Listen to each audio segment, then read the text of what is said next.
নামাজ ফরজ হওয়ার কারণ হচ্ছে এই যে মানুষ আল্লাহর বান্দা বা গোলাম হিসেবে সৃষ্টি হয়েছে, তাই একমুখী হয়ে এর বন্দিগি করা এটা হচ্ছে তার স্বাভাবিক একটা প্রকৃতি। আল্লাহ রাব্বুল আলামিন এই প্রকৃতির দাবি মিটাবার জন্যই নামাজের ব্যবস্থা করেছেন। মানুষের ফিতরত, মানুষের নেচার, মানুষের ফিতরত হচ্ছে এই যে কারো না কারো কাছে মাথা নত করা, হাত জোড় করা, মাথা নত করা, সার্বভৌমত্বের মালিক কাউকে মনে করা। হাত জোড় করতে হলে, মাথা নত করতে হলে, সার্বভৌমত্বের মালিক হিসেবে কাউকে গ্রহণ করতে হলে আল্লাহর বিকল্প কেউ আছে নাকি?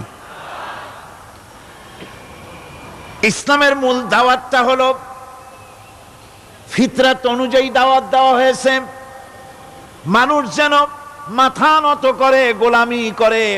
এজন্য আল্লাহ রাব্বুল আলামিন বলেছেন যে আমি মানুষ এবং জিনকে সৃষ্টি করেছি, তার কারণটাই হলো মা খালাকতুল জিন্না ওয়াল ইনসা ইল্লা লিয়াবুদুন।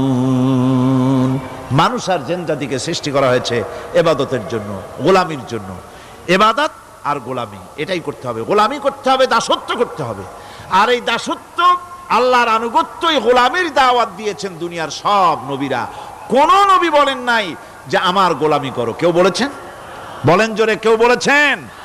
আল্লাহ পাক বলেন ওয়ালাকাদ বা'আসনা ফি কুল্লি উম্মাতির রাসূলা আন ইবুদুল্লাহা ওয়াজতানিবুত তাগুত।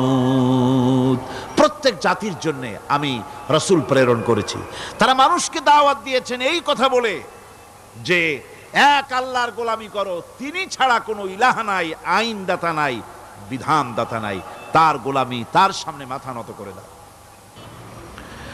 নামাজ হচ্ছে তাওহীদের অবশ্যম্ভাবী এক বহির্প্রকাশ।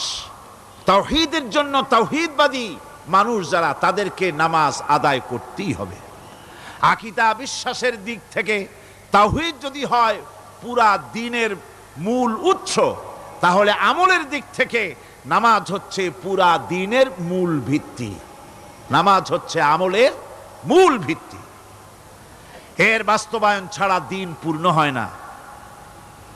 নামাজ মুমিনের কেবলমাত্র একটি উত্তম আমলই নয়, বরং নামাজ হচ্ছে ঈমানের মূল ভিত্তি। যার কাছে নামাজ নাই তার কাছে কিছুই নাই।